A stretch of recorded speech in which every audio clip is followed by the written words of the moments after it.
I'm a big believer in, there's a lot of videos out there about how you should just put your head down and grind and don't, and just be like almost militant about it to where you don't reward yourself for anything that you're doing that's good. People ask me, well, okay, well, how do you reward yourself on a weekly basis?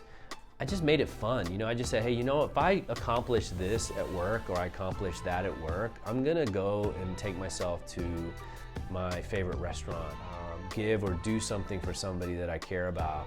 In 2019, we had the biggest increased growth in every department, in every company, revenue-wise, numbers-wise. I mean, everything was the highest it's ever been.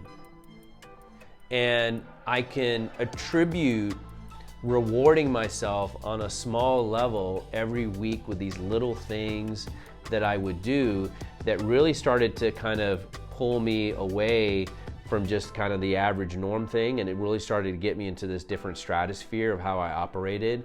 And I could see that it helped motivate me on a weekly basis to where every day when I would come to work, particularly on Mondays, I was excited to come to work, man. I was just like, boom, I'm ready to get in there and just like really knock it out of the park, because I knew I had this like weekly game for myself where I was like, okay, you know what? If I hit blah, blah, blah, blah, blah, or I get this account or I do this, I'm gonna reward myself on Friday.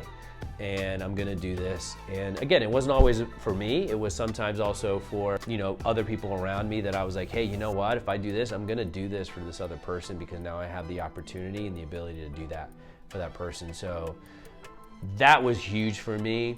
I would highly, highly encourage anyone that's listening to really try to incorporate that into your life. Make it more about others than just yourself.